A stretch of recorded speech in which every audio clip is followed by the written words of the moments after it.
Advertising is a science behind an art. We don't respect our service partners. It's a tricks of our trade. You want me to tell you that?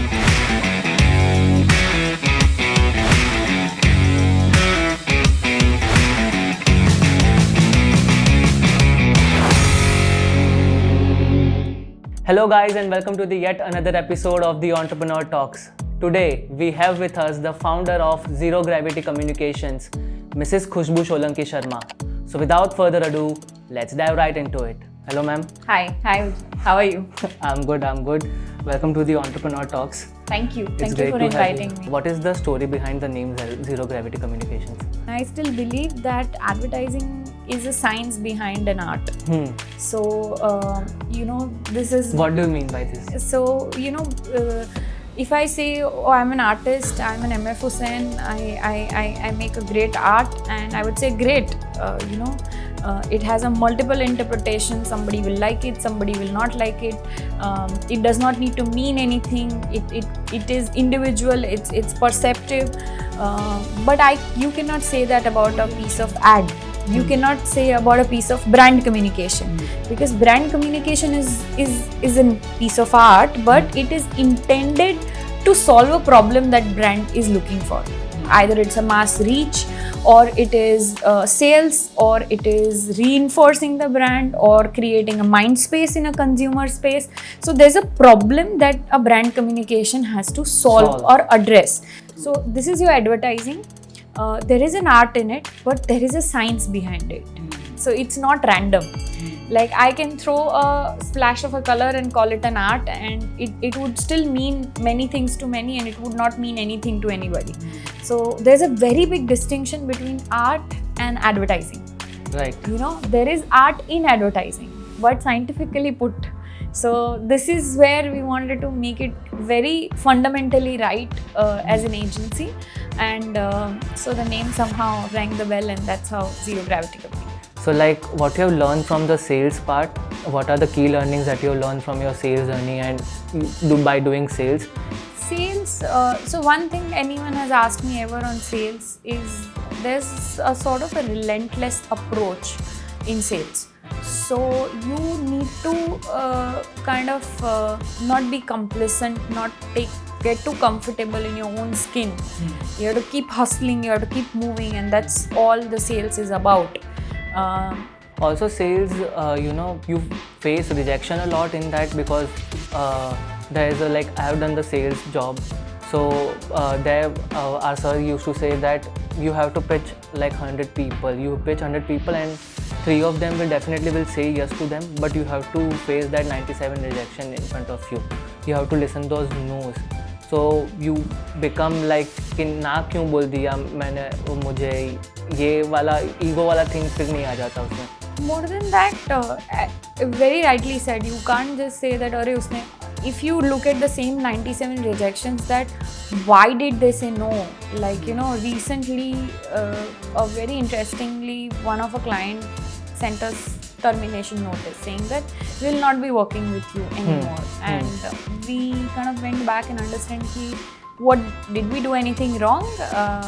What happened? And because the account was going very well, everything was fine, there were no escalations, there were no concerns, the content is fantastic, and the email speaks totally different. And I called up and I said, what happened?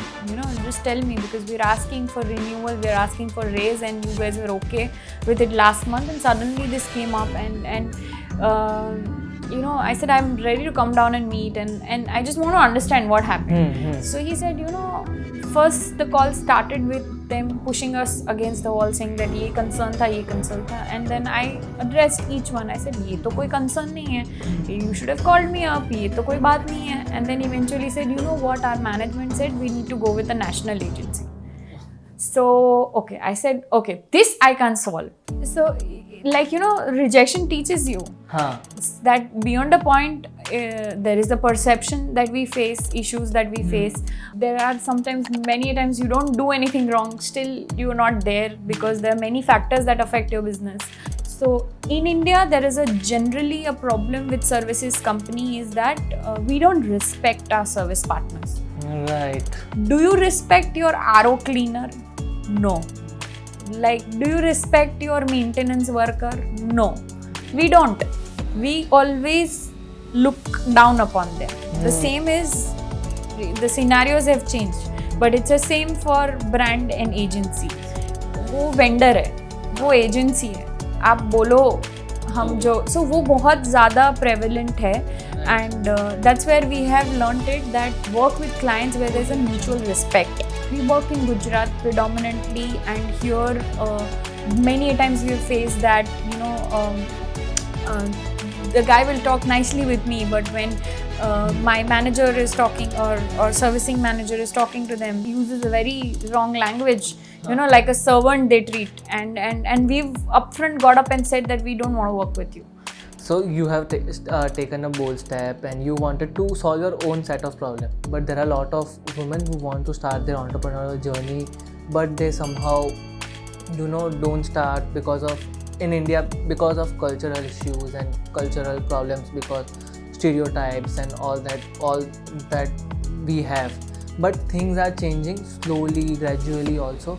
Like, what are those things that you can point out that by doing this we can create a women entrepreneurship culture in India? I think it just needs two levels of work. One, at home. Second, at workplace in perception. So the moment home ecosystem starts accepting working wife or a working daughter-in-law or working mother, lot will change. Yeah, there is no acceptance in Indian society of, like, many places there is, many places there isn't, and so that's a one basic fundamental. Second is at workforce. Like, I faced it particularly when I quit. It was assumed that after child I will not be working, or my dedication wouldn't be the way it had, and not that it's their fault. It's a general perception, or maybe people before me quit the moment they had kids or moved on to more lesser important roles or something like that. So now obviously last 10 years that has changed a lot, but I think this two perception that a mother can be focused professional at work and deserves all the credit for the work that she has done, and at home providing that ecosystem is both are very important. Also, there's very important, like, there are many mothers who take that conscious decision of taking a break for initial few years of childbirth, and which is fair, but when they want to get back, there isn't enough leeway given to them, or there isn't any enough opportunities for them. So these are the few things we have to subtly work. How do you decide, and how you take judgment or decisions that this is the work that we have prepared, and like you feel that this marketing campaign is going to get virality, or this is the good idea that can give us more returns? How you decide the judgment?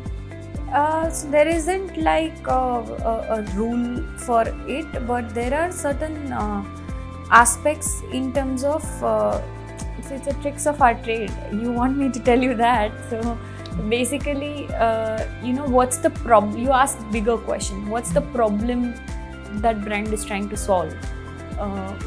Who is the market that they're trying to address? And how and what influences selling the product? Like, if you are trying to sell a skincare brand, so how is it different? What problem are they solving?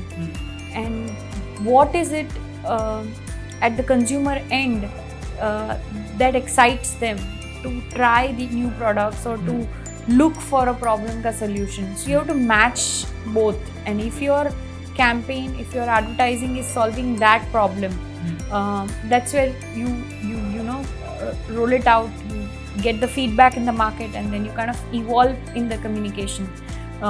So basically, it isn't about, like I said, creating a great piece of art. It's about creating that great piece of advertising which has a science behind the art. And that science, knowing that science is what the whole advertising is all about. We on the digital front doing a lot of content, lot of advertising. There are a lot of psychological factor. Why would you mindlessly scroll certain content? What kind of content have been consumed? Would you consume the same content that you're making for a brand as a consumer? You have to ask these basic questions, and you have to study, you have to learn from what market has been doing, and campaigns are evolved from that.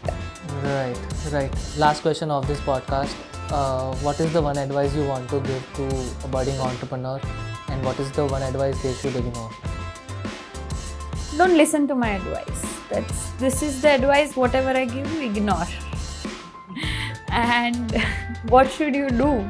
You should do what works for you, what your heart says, what your situation demands.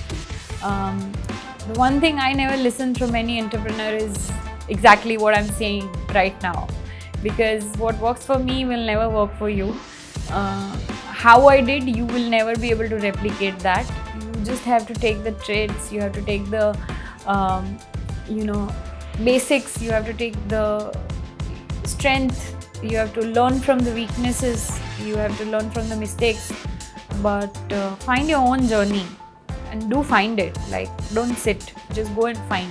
That's very important. Right. So like, become self-aware, know what you want to do, and figure out your own way and figure out your own path.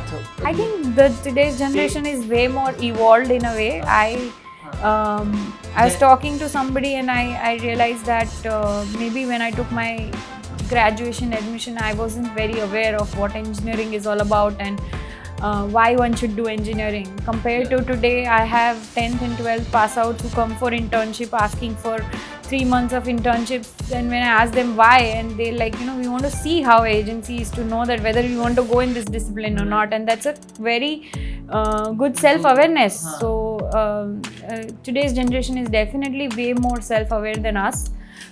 It is just that only thing that I feel they ask too much without putting in the hard work that it needs at times.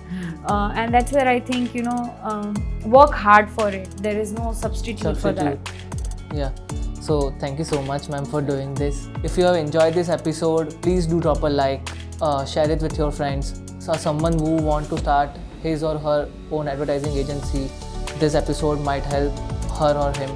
So do share it with your friends, and please subscribe to our channel. When you're starting up, you would want to attract a talent without having any base. Right. What will we do over there at that time versus now you are a good 10-15 people team and you are growing and you are accelerating and you are looking for professionals to join your team? What will you do at that time? It's small, it's startup, it's maybe a one-man army, but